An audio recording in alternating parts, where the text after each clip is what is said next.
Assalamualaikum warahmatullahi wabarakatuh, Sobat Rizky Al-Hafiz. Kali ini saya akan membagikan kisah tentang Abdullah bin Zubair. Abdullah bin Zubair bin Awam yang juga dikenal sebagai Ibnu Zubair, adalah sahabat Nabi. Ibnu Zubair adalah anggota dari suku Quraisy, suku terkemuka di Arabia saat itu. Ibnu Zubair merupakan anak pertama yang lahir dari kelompok muhajirin, mualaf paling awal. Sebagai seorang pemuda, dia berpartisipasi dalam penaklukan Muslim awal bersama ayahnya di Suriah dan Mesir.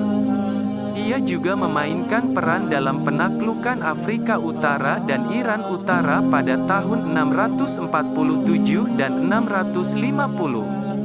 Selama Perang Saudara Muslim pertama, dia berperang di pihak bibinya, Aisyah melawan Khalifah Ali.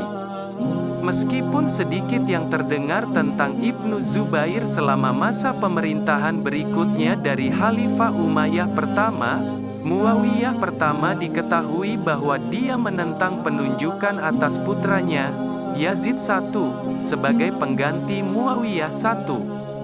Ibnu Zubair, bersama dengan banyak orang Quraisy dan Ansar, kelompok Muslim terkemuka di Hijaz, Arab Barat, menentang pengubahan kekhalifahan yang demokratis menjadi monarki Umayyah.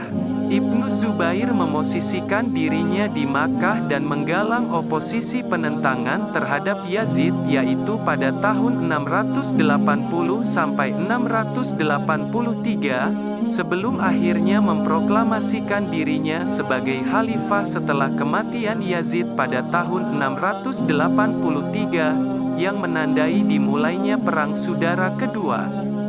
Sementara itu, putra dan penerus Yazid meninggal beberapa minggu setelah masa pemerintahannya, memicu runtuhnya otoritas Umayyah di seluruh kekhalifahan, yang sebagian besar provinsinya kemudian menerima kedaulatan Ibnu Zubair. Meskipun diakui secara luas sebagai khalifah, otoritasnya sebagian besar bersifat nominal di luar Hijaz.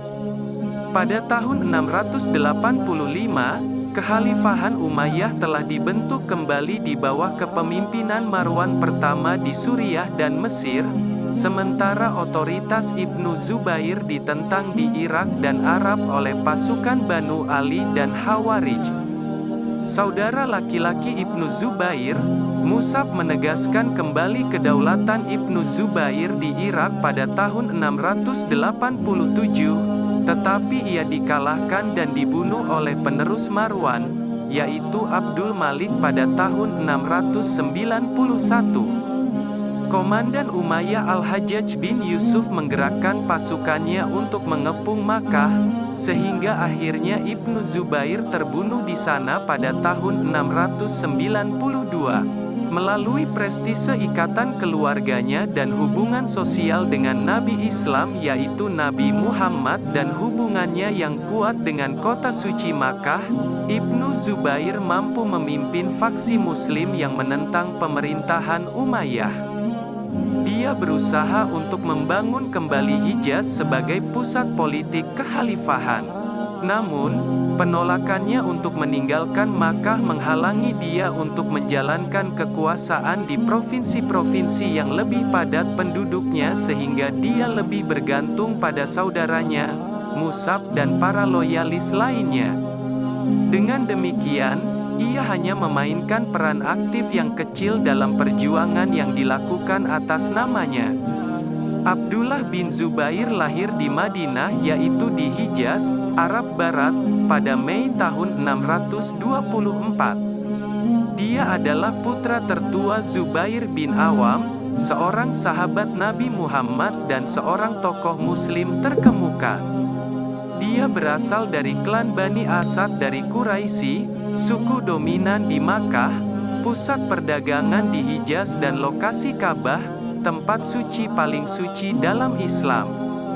Nenek dari pihak ayah Ibnu Zubair adalah Safiyah binti Abdul Muthalib, bibi dari pihak ayah Nabi Muhammad, sedangkan ibunya adalah Asma binti Abu Bakar, putri dari Khalifah pertama, Abu Bakar, sekaligus saudara perempuan Aisyah, istri Nabi Muhammad. Menurut sejarawan abad ke-9 Ibnu Habib dan Ibnu Qutaibah, Ibnu Zubair adalah anak pertama yang lahir dari kalangan muhajirin, yaitu mualaf paling awal yang masuk Islam dan diasingkan dari Makkah ke Madinah. Hubungan sosial kekerabatannya dengan Nabi Muhammad dan keluarganya yang termasuk golongan pertama Muslim semuanya meningkatkan reputasi Ibnu Zubair saat ia dewasa. Ibnu Zubair memiliki sejumlah istri dan anak. Istri pertamanya adalah Tumadir binti Manzur bin Zaban bin Sayyar bin Amr dari Bani Fazarah. Dia dikaruniai putra sulung bernama Hubaib, dan putra-putra lainnya yaitu Hamzah, Abad, Az-Zubair, dan Sabit. Istri Ibnu Zubair lainnya, Ummul Hasan Nafisah, adalah putri Hasan dan cucu Khalifah keempat Ali, yang melahirkan putri bernama Ruqayyah saudari Tumadir Zajla. Pernah menikah dengan Ibnu Zubair. Ia juga menikah dengan Aisyah, putri Khalifah ketiga Utsman bin Affan, tetapi Ibnu Zubair menceraikan Aisyah setelah kelahiran putra mereka. Dari istri lainnya, Hantamah binti Abdurrahman, kemudian lahirlah Amir. Sebagai seorang anak, pada masa pemerintahan Khalifah Umar pada tahun 636, Ibnu Zubair mungkin hadir bersama ayahnya di pertempuran Yarmuk melawan Bizantium di Suriah. Dia juga hadir bersama ayahnya dalam kampanye militer Amr bin Ash pada penaklukan Mesir tahun 640. Pada tahun 647, Ibnu Zubair bergabung dalam penaklukan Muslim di Ifriqiyah, Afrika Utara, di bawah komandan Abdullah bin Sa'ad. Selama kampanye itu, Ibnu Zubair menemukan titik lemah pasukan Bizantium dan akhirnya membunuh Gregorius sang bangsawan. Sekembalinya ke Madinah, ia dipuji oleh Khalifah Utsman dan memberikan pidato kemenangan yang terkenal karena kefasihannya. Kemudian dia bergabung dengan Said bin Al-As dalam serangan terakhir di Iran Utara pada tahun 650. Utsman menunjuk Ibnu Zubair sebagai anggota komisi yang ditugaskan untuk kanonisasi Al-Quran.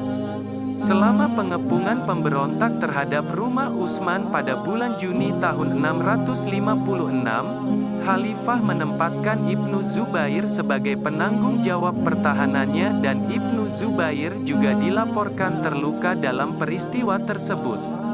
Sebagai akibat dari pembunuhan Utsman, Ibnu Zubair berperang bersama ayahnya dan bibinya melawan penerus Utsman, Khalifah Ali pada pertempuran Unta di Basra. Zubair sendiri terbunuh, sementara Ibnu Zubair terluka saat bertarung dengan salah satu komandan Ali yaitu Malik al-Ashtar. Ali menang dan Ibnu Zubair kembali bersama Aisyah ke Madinah. Selama pertempuran Siffin, Ibnu Zubair mengambil bagian dalam merumuskan perjanjian damai untuk mengakhiri perang saudara di Daumatul Jandal. Selama pembicaraan, dia menasihati Abdullah bin Umar untuk membayar dukungan Amr bin As. Ibnu Zubair mewarisi kekayaan yang signifikan dari ayahnya. Ibnu Zubair tidak menentang aksesi Muawiyah pertama ke tampuk kekhalifahan pada tahun 661 dan tidak terlalu aktif selama masa pemerintahannya. Namun dia menolak untuk mengakui pencalonan putranya Yazid pertama oleh Muawiyah sebagai penggantinya pada tahun 676. Ketika Yazid menyetujui pencalonan setelah kematian ayahnya pada tahun 680, Ibnu Zubair menentang legitimasinya, meskipun Yazid mendapat dukungan dari suku Arab Suriah yang menjadi inti militer Umayyah. Sebagai tanggapan, Yazid memerintahkan Al-Walid bin Utbah bin Abi Sufyan, gubernur Madinah, untuk mendapatkan bayat dari Ibnu Zubair, tetapi Ibnu Zubair memilih untuk menghindari otoritas dan melarikan diri ke Makkah. Di sana dia ditemani oleh putra Ali, Husain, yang juga menolak untuk tunduk kepada Yazid. Husain dan para pendukungnya memerangi Bani Umayyah pada pertempuran Karbala tahun 680, tetapi pihak Husain dikalahkan dan Husain sendiri terbunuh. Setelah kematian Husain, Ibnu Zubair mulai merekrut pendukung secara sembunyi-sembunyi. Pada September tahun 683, dia telah menguasai Makkah. Dia menyebut dirinya sebagai buronan di tempat suci.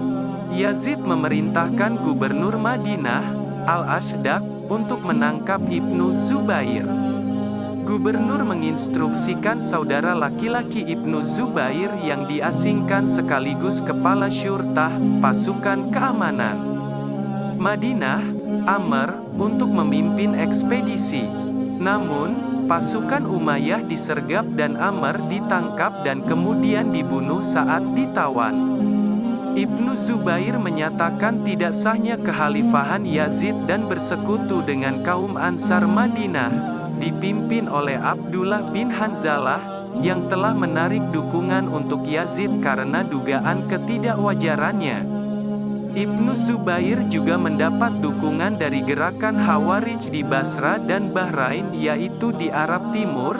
Kaum Khawarij adalah penentang awal Bani Umayyah yang membelot dari Khalifah Ali karena perjanjian damai Daumatul Jandal tahun 657. Selain pengaruh Ibnu Zubair yang tumbuh di Madinah, penduduk kota kecewa dengan pemerintahan dan proyek pertanian Umayyah, termasuk penyitaan tanah mereka untuk meningkatkan pendapatan pemerintah.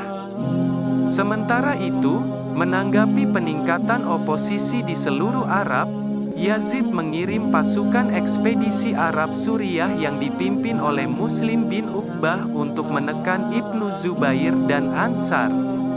Kaum Ansar dikalahkan di pertempuran Al-Harrah pada musim panas tahun 683 dan Ibnu Hanzalah terbunuh. Tentara terus menuju Makkah, tetapi Muslim bin Uqbah meninggal dalam perjalanan dan perintah diteruskan ke wakilnya Al-Husain bin Numair As-Sakuni. Al-Husain memutuskan untuk mengepung kota Makkah pada tanggal 24 September setelah Ibnu Zubair menolak untuk menyerah. Ka'bah rusak parah selama pengeboman As-Sakuni. Selama pengepungan, dua kandidat potensial Quraisy untuk kekhalifahan, Mus'ab bin Abdurrahman dan Al-Miswar bin Makramah, terbunuh atau meninggal karena sebab alamiah.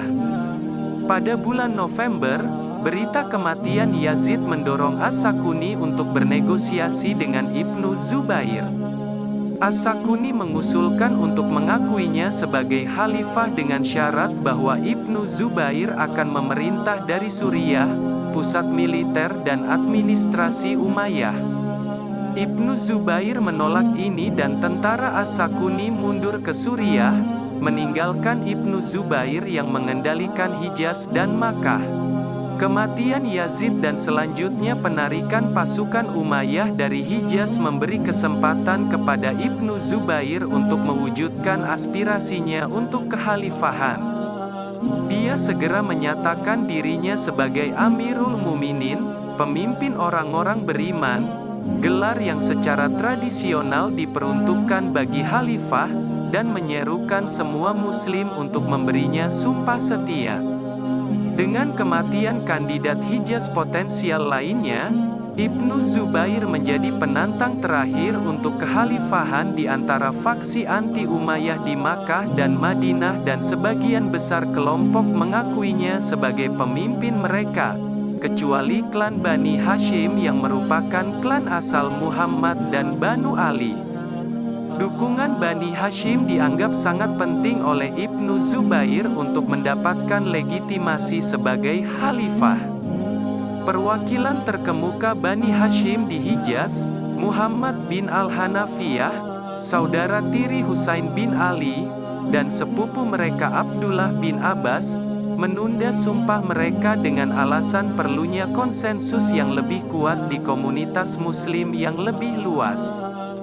Karena kesal, Ibnu Zubair mengepung lingkungan klan Bani Hashim di Makkah dan memenjarakan Muhammad bin Al-Hanafiyah untuk menekan Bani Hashim.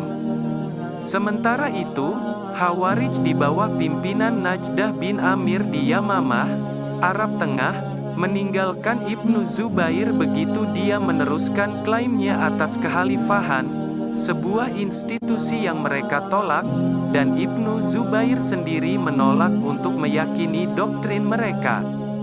Di ibu kota Umayyah, Damaskus, Yazid digantikan oleh putranya yang masih muda, Muawiyah kedua. Tetapi Muawiyah kedua hampir tidak memegang kekuasaan dan meninggal karena sakit hanya beberapa bulan setelah pengangkatannya. Hal ini meninggalkan kekosongan kepemimpinan di Suriah karena tidak ada penerus yang cocok di antara keluarga Muawiyah. Dalam kekacauan berikutnya, otoritas Umayyah runtuh di seluruh kekhalifahan dan Ibnu Zubair mendapat pengakuan luas. Sebagian besar provinsi Islam menawarkan kesetiaan mereka, termasuk Mesir, Kufah, Yaman dan Qais Ailan di Suriah Utara. Demikian pula di Khurasan, Gubernur de facto Abdullah bin Kazim As-Sulami menawarkan pengakuannya. Ibnu Zubair menunjuk saudaranya Musab sebagai gubernur Basra dan dependensinya. Sebagai bukti kedaulatan Ibnu Zubair, koin-koin dicetak atas namanya sampai ke distrik Kermen dan Far, sekarang Iran. Keduanya bergantung kepada Basra pada waktu itu. Meskipun demikian, otoritasnya di luar Hijaz sebagian besar bersifat nominal. Sebagian besar suku Arab di Suriah bagian pusat dan bagian selatan tetap setia kepada Bani Umayyah dan memilih Marwan bin Al-Hakam dari Madinah untuk menggantikan Muawiyah kedua. Proklamasi Marwan sebagai khalifah di Damaskus menandai titik balik bagi Ibnu Zubair.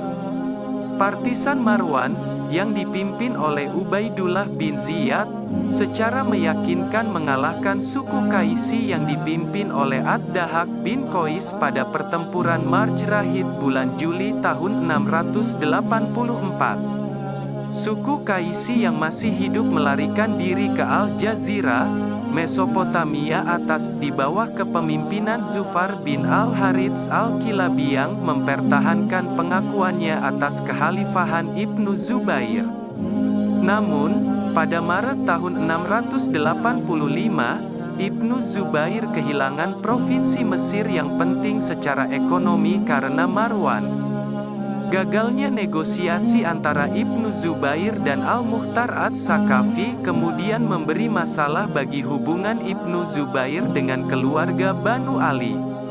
Al-Mukhtar mendeklarasikan kekhalifahan Muhammad bin Al-Hanafiyah yang kemudian mengadopsi gelar Mahdi. Partisan Al-Mukhtar mengusir otoritas Ibnu Zubair dari Kufah pada Oktober tahun 685.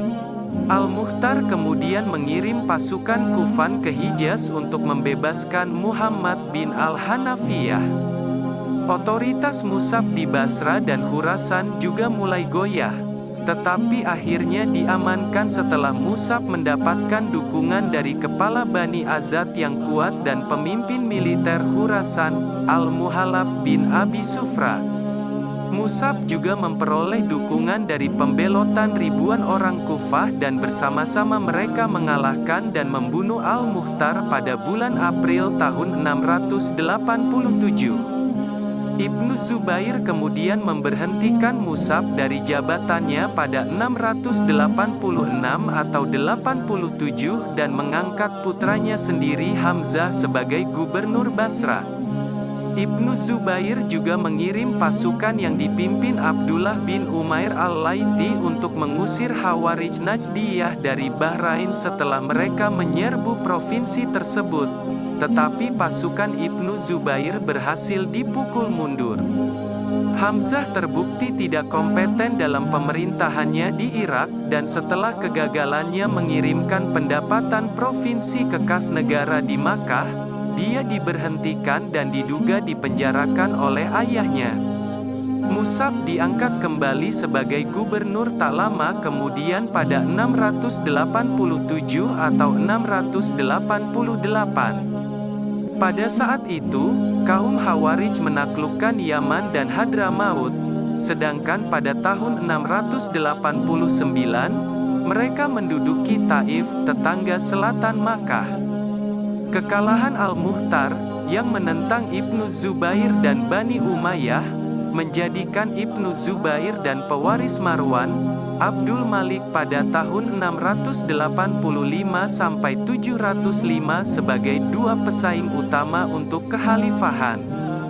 Namun, kelompok Khawarij Arab telah mengisolasi Ibnu Zubair di Hijaz, memisahkannya dari loyalis di bagian lain dari kekhalifahan. Pada tahun 691, Abdul Malik mendapatkan dukungan dari Zufar dan Qais Ailan dari Al-Jazirah, menghilangkan hambatan utama antara tentara Suriah dengan pendukung Ibnu Zubair di Irak. Belakangan pada tahun itu, pasukan Abdul Malik berhasil menaklukkan Irak dan membunuh Mus'ab pada pertempuran Maskin. Al-Muhallab, yang memimpin perang melawan Khawarij di Far dan Ahwas, kemudian mengalihkan kesetiaannya kepada Abdul Malik. Setelah menegaskan otoritas Umayyah di Irak, Abdul Malik mengirim salah satu komandannya, Al-Hajjaj bin Yusuf, untuk menaklukkan Ibnu Zubair. Al-Hajjaj mengepung dan membombardir Makkah selama 6 bulan. Pada saat itu, sebagian besar partisan Ibnu Zubair dan putranya Hubaib dan Hamzah menyerah atas tawaran pengampunan. Ibnu Zubair tetap bersikeras untuk bertarung dan memilih bertindak atas nasihat ibunya.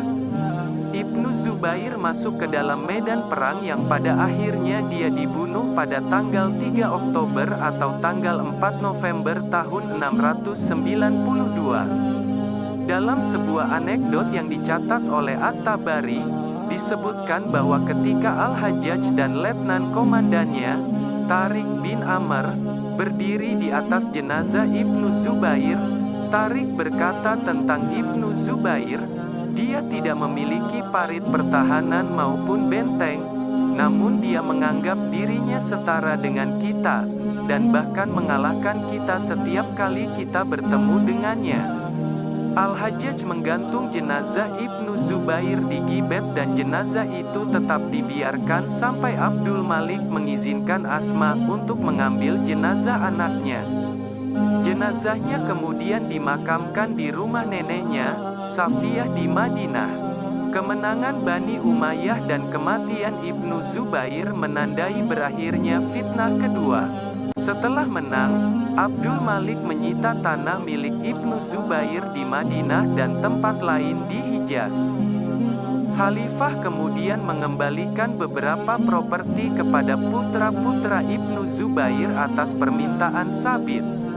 Pada masa pemerintahan Khalifah Al-Walid pertama pada tahun 705–715, putra sulung Ibnu Zubair, Hubaib, dicambuk sampai mati di Madinah oleh Gubernur Umar kedua.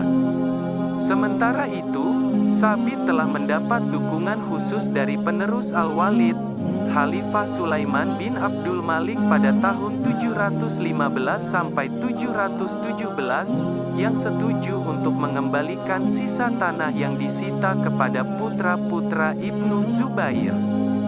Di bawah kekhalifahan Abbasiyah, pada masa pemerintahan Khalifah Al-Mahdi yaitu pada tahun 775–785 dan Harun Ar-Rasyid pada tahun 786–809, beberapa keturunan Ibnu Zubair mencapai jabatan administrasi senior, termasuk cicitnya Abdullah bin Mus'ab dan Bakekar bin Abdullah yang berturut-turut menjabat sebagai gubernur Madinah. Ibnu Zubair dengan tegas menentang kekhalifahan menjadi warisan Bani Umayyah. Sebaliknya, dia berpendapat bahwa khalifah harus dipilih melalui konsultasi di antara kaum Quraisy secara keseluruhan, seperti sistem yang telah berlaku selama masa kekhalifahan Rasyidin. Kaum Quraisy menentang monopoli kekuasaan oleh Bani Umayyah dan bersikeras bahwa kekuasaan harus didistribusikan di antara seluruh klan.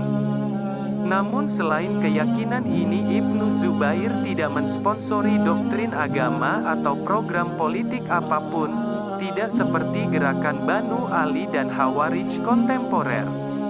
Pada saat dia mengklaim kekhalifahan, dia telah lama muncul sebagai pemimpin suku Quraisy yang tidak terpengaruh. Menurut sejarawan, kebencian Quraisy terhadap Bani Umayyah terbukti sebagai tema yang mendasari tradisi Islam tentang konflik Ibnu Zubair dengan Bani Umayyah, dan Ibnu Zubair adalah perwakilan utama dari generasi kedua keluarga elit Muslim Hijaz yang mempermasalahkan jurang kekuasaan antara mereka dan keluarga Umayyah yang berkuasa. Gib juga menggambarkan Ibnu Zubair sebagai pemberani, tetapi pada dasarnya mementingkan diri sendiri. Permusuhan terhadap Bani Umayyah dalam sumber-sumber Muslim tradisional menyebabkan gambaran umum tentang dia sebagai model kesalehan. Meskipun demikian, sejumlah sumber Muslim menyebutnya pencemburu dan kasar serta mengkritiknya karena pelecehan fatal terhadap saudaranya, Amr, dan keputusannya untuk memenjarakan Muhammad bin al-Hanafiyah.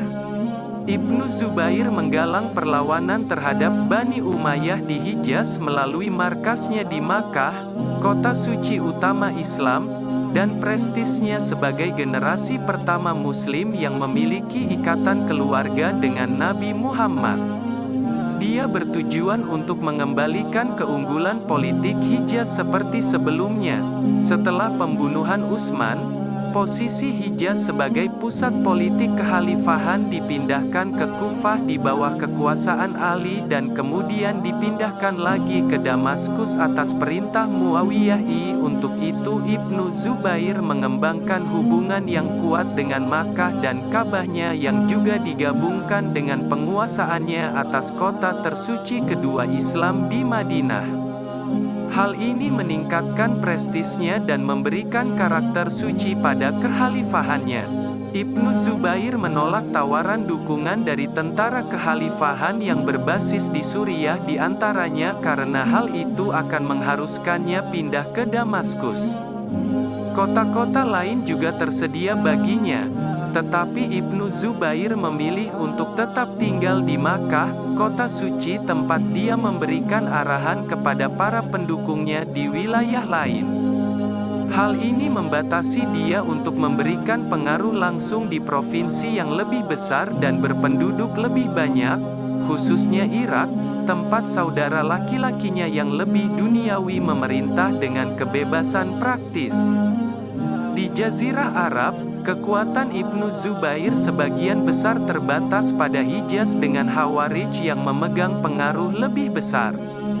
Dengan demikian, Ibnu Zubair sebenarnya menjadikan dirinya hanya sebatas figur latar belakang dalam gerakan yang diluncurkan atas namanya. Menurut sejarawan, perjuangan berputar di sekelilingnya secara nominal, tetapi dia tidak mengambil bagian di dalamnya dan segalanya diputuskan tanpa dia. Selama pemerintahannya, Ibnu Zubair membuat perubahan signifikan pada struktur Ka'bah. Ia mengklaim bahwa perubahan tersebut sejalan dengan otoritas Nabi Muhammad. Dia menyebut dirinya buronan di tempat suci, Ka'bah, sementara lawan politiknya dari Bani Umayyah menyebut dia sebagai pelaku kejahatan di Makkah. Demikian yang bisa saya bagikan, kurang lebihnya mohon maaf yang sebesar-besarnya. Wassalamualaikum warahmatullahi wabarakatuh.